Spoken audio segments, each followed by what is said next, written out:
Oh, hello everyone. I hope you'll are fit and fine. So this is our first session on the grammar, and we all know noun is the first chapter of grammar, right? So noun, what is noun? सभी ने नाम सुना होगा noun का. Noun Hindi में सभी ने क्या होगा? संज्ञा, जिसे संज्ञा बोलते हैं. Noun. So our topic is noun, right? So noun है क्या बेसिकली? इसको समझेंगे हम.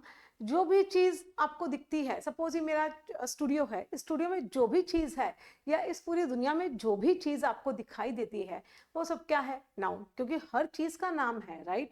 जब हमने हर चीज का नाम रखा है तो वो क्या है? नाउन. समझ में आया? इजी.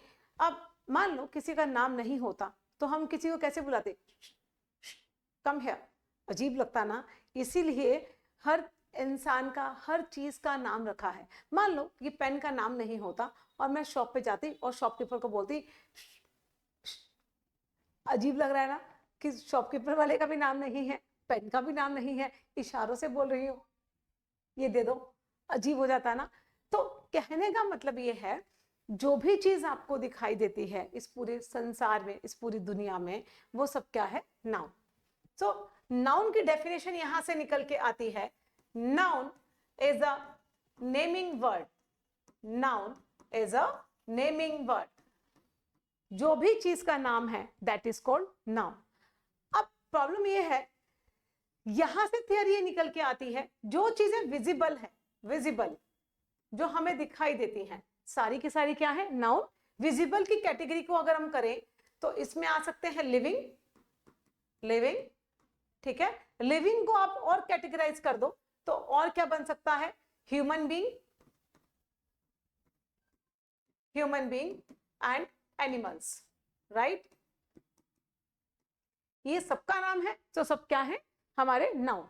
अगर हम नॉन लिविंग की बात करें, नॉन लिविंग की बात करें बच्चे, तो नॉन लिविंग के अंदर जो भी चीजें आती हैं, पेन है, फैन है, लाइट्स है, बोर्ड है, सब क्या है? नाउन. क्योंकि सभी का नाम है.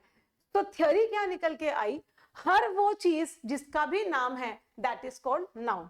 सो नाउन अगर हम डिवाइड करें तो नाउन मतलब विजिबल, जो दिखाई दे वो सारा का सारा क्या है? नाउन. दिखाई दे मतलब ह्यूमन बीइंग, एनिमल्स, और नॉन लिविंग में जितनी भी चीजें हमारी वस्तुएं हैं जो होती हैं वो सबका सब क्या है? हमारा नाउन.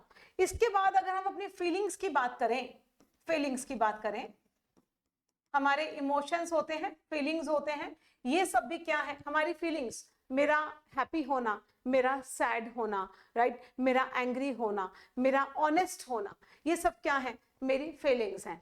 तो ये जब हमारी फीलिंग्स हैं, ये सब भी क्या है? नाउन. याद रहेगा, विजिबल जो दिखाई दे, ठीक है. अब फीलिंग्स हैं जो इनविजिबल होती है, ऐसे बोल सकते हो इनविजिबल. जो दिखाई ना दे वो भी क्या है? नाउन. जो दिखाई देता है सारा, animal, human being, non living things, सबके सब नाउन है. और जो दिखाई ना दे, नॉन विजिबल, ठीक है, इनविजिबल, जो इनविजिबल है, जैसे हमारी फीलिंग्स हुई, हमारी स्टेट हुई, हम क्या है, राइट? हमारे action verbs, action verbs, action verbs मतलब मेरा आपको लेक्चर डिलीवर करना, आपका सुनना, ये सब क्या है? सबके सब क्या है? नाउन्स हैं. याद रहेगा, जो दिखाई दे विजिबल, जो ना दिखाई दे इनविजिबल चीजें सारी के सारी. हमारी फीलिंग्स हुए, हमारे इमोशंस हुए, हमारी स्टेट, मैं क्या हूं, टीचर, आप क्या है, स्टूडेंट, कोई डॉक्टर है, कोई लॉयर है, सब क्या है? नाउन है. याद रहेगा, एक्शन वर्ब्स, जितनी भी हम एक्शन वर्ब परफॉर्म करते हैं सब नाउन है. स्टेटिव वर्ब हमारा होना, सब के सब क्या है? नाउन है. ये तो हो गई सो कॉल्ड नाउन की डेफिनेशन. सभी को मालूम है, हम बचपन से करते आ रहे हैं, इसमें कोई नई चीज नहीं करवाई है. क्लियर? तो ये बहुत इजी था, सभी को मालूम है, जिसका भी नाम है सब क्या है? नाउन है. इजी. अब हमें क्या समझना है? हमने ये नाउन को तो समझा, ठीक है. अब हमें क्या समझना है? हमने ये कोर्स क्यों लिया है? क्योंकि हमें एक कंपटीशन को फाइट करना है और उसे हमें क्रैक भी करना है, राइट? तो हम समझेंगे functional grammar. Functional grammar, functional grammar क्या होती है बच्चे? आपके सामने मान लो एक सेंटेंस है एग्जाम में, एंड उस सेंटेंस में आपको एक एरर फाइंड करना है कि उस सेंटेंस में एरर किस चीज का है. क्या वो एरर नाउन का है, क्या वो प्रोनाउन का है, क्या वो एडजेक्टिव का है, एडवर्ब का है, कंजंक्शन का है, किस चीज का है वो एरर? तो ये जो हम ये एरर फाइंड आउट करते हैं कैसे करेंगे, जो हम सारे चैप्टर्स करेंगे, नाउन, प्रोनाउन, एडजेक्टिव, एडवर्ब, सारे चैप्टर्स करेंगे। तो ये फंक्शनल ग्रामर है जो अब हम करेंगे, ठीक है। आप यहाँ पे क्यों आए हैं, आपने ये कोर्स क्यों लिया है, because you wanted to learn a functional grammar, right, because you wanted to crack your exam. तो हम फंक्शनल ग्रामर अब करेंगे। सबसे पहले हम ये देखेंगे किसी भी सेंटेंस का मतलब क्या होता है। सेंटेंस का मतलब क्या, what is sentence and what do you mean by sentence. Sentence का मतलब है सब्जेक्ट और उसकी वर्ब, याद रहेगा। सब्जेक्ट का मतलब किसी काम को करने वाला डूअर, और डूअर ने कोई क्या की, क्रिया की, राइट। सेंटेंस का मतलब होता है सब्जेक्ट और उसकी वर्ब, दिस इज सेंटेंस, इसे ही सेंटेंस बोलते हैं, ठीक है। कभी कभी क्या होता है, सेंटेंस हमारा यहां से शुरू होकर कभी कभी 3-4 लाइन में जाके सेंटेंस खत्म होता है। जब फुल स्टॉप लगेगा इसका मतलब सेंटेंस खत्म। तो आपने तो कहा था मैम सेंटेंस का मतलब सब्जेक्ट और उसका वर्ब, तो पूरा सेंटेंस में और क्या है, इसको ऐसे समझेंगे, एक सेंटेंस में बहुत सारे सब्जेक्ट्स हो सकते हैं। हमें ये याद रखना है एक सेंटेंस में जितने सब्जेक्ट उतनी ही उनकी क्या आएंगी, वर्ब्स आएंगी। ये पॉसिबल नहीं है कि सब्जेक्ट तो 3 हैं और वर्ब 2 हैं, ये पॉसिबल नहीं है। उस पार्ट में फिर क्या होगा, एरर होगा। इसका मतलब हमें सब्जेक्ट और वर्ब को, पेयर को देखना है कि क्या सब्जेक्ट के साथ में उसकी वर्ब लगी है, ये चेक करना है। मान लो ये सब्जेक्ट है और ये verb number 1, again subject number 2 and verb number 2, subject number 3 and verb number 3, again subject number 4 and verb number 4।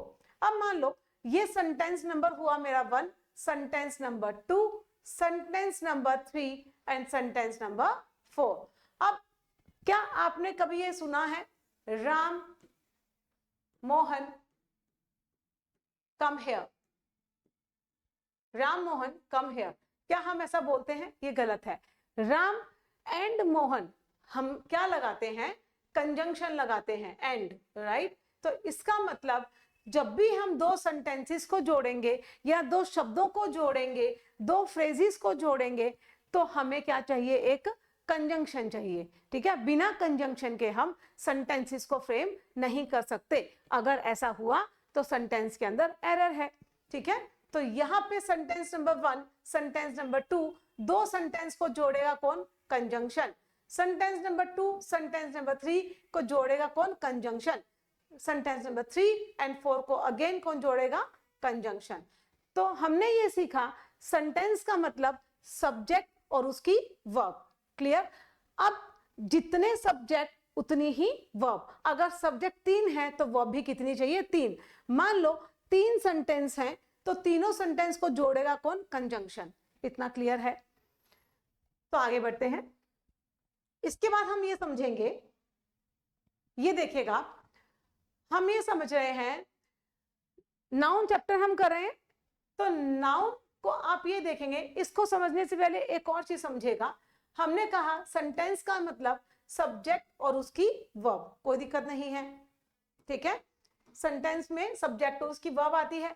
Verb के क्या होते हैं, ऑब्जेक्ट्स भी होते हैं। क्या होते हैं, ऑब्जेक्ट्स। मान लो मैं अगर बात करूं, राम प्लेड अ बॉल, ठीक है। अब हम देखें सबसे पहले क्या है, वर्ब। जितनी भी जो वर्ब्स होती हैं 99% केस में ईडी लग के आती हैं, ठीक है। 99% केस में, जैसे cut cut cut, put put put, ये भी होती हैं वर्ब्स, ठीक है। अभी हम कर रहे हैं 99% केसेस वाली वर्ब्स। तो ये क्या है हमारी वर्ब। वर्ब से पहले क्या आता है, सब्जेक्ट, क्या आएगा, सब्जेक्ट, और वर्ब के बाद में क्या आते हैं, ऑब्जेक्ट। ध्यान रखना इस बात को कि वर्ब के बाद में हमेशा ऑब्जेक्ट्स आते हैं और वर्ब के पहले सब्जेक्ट आता है, ध्यान रहेगा ये। तो इसका मतलब जब मैं ये पूछूं कि सब्जेक्ट से पहले क्या, वर्ब से पहले क्या लगाओगे, सब्जेक्टिव केस, और वर्ब के बाद में ऑब्जेक्टिव केस, इतना ध्यान रहेगा। अब हमें नहीं पता सब्जेक्ट और ऑब्जेक्ट होता क्या है, सीखेंगे, हैव पेशेंस। ये क्योंकि हमारा फर्स्ट वीडियो है, लेटर ऑन जब हमारे 15-20 वीडियो हो जाएंगे, ट्रस्ट मी सब कुछ आने लगेगा, ठीक है। Have patience.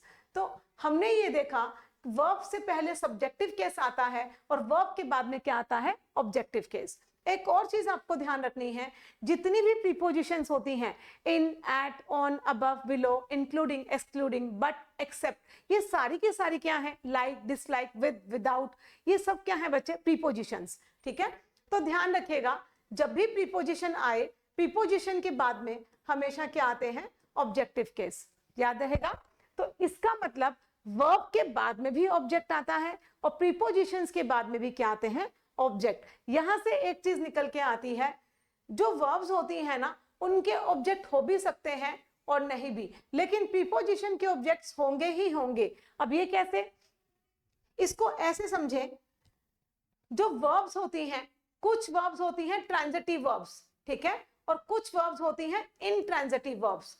जो ट्रांजिटिव वर्ब्स होंगी उनके हमेशा ऑब्जेक्ट्स होंगे, ठीक है, इनट्रांजिटिव वर्ब्स के ऑब्जेक्ट्स नहीं होंगे।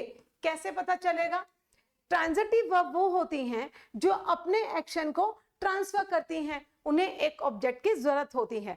इनट्रांजिटिव वर्ब्स को कभी ऑब्जेक्ट की जरूरत नहीं होती। इनट्रांजिटिव वर्ब्स वो होती हैं जो काम हम अपने आप के लिए खुद के लिए करते हैं। फॉर एग्जाम्पल, अगर मैं यहाँ पे लिखूं, मान लो मैंने एक एग्जाम्पल लिखा, आई सैंग अ सॉन्ग, ठीक है, तो यहां पे सैंग क्या थी, मेरी वर्ब, वर्ब से पहले क्या आया, सब्जेक्टिव केस, वर्ब के बाद में क्या आता है, ऑब्जेक्टिव केस, ठीक है। अब जिन वर्ब का रिप्लाई व्हाट या हुम से आए, व्हाट या हुम से आए या हु से आए, वो सारी की सारी क्या होती हैं, ट्रांजिटिव वर्ब्स। ध्यान रहेगा, आई सैंग व्हाट, मैंने क्या गाया, आई सैंग व्हाट का रिप्लाई आ रहा है, तो इसका मतलब ये वर्ब कैसी थी, ट्रांजिटिव वर्ब। ट्रांजिटिव वर्ब को क्या चाहिए था, एक ऑब्जेक्ट चाहिए था जो हमने दिया, अ सॉन्ग।